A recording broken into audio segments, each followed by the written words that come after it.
Kau sumbat anak buah aku, bro. Habis kau bunuh aku punya OG tak ada masalah. Ha? Ha? Dua kau dah ratakan dua aku punya OG. Aku sumbat anak kau. Tak ada masalah aku rasa benda tu. Oh, tak ada masalah.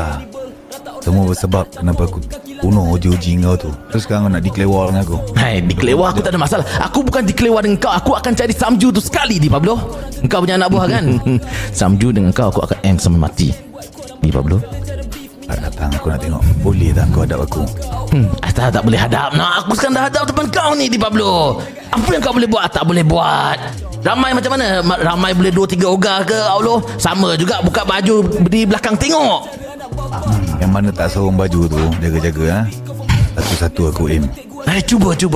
Anak aku bukan kayu kena bantai dia macam tu kan di Pablo.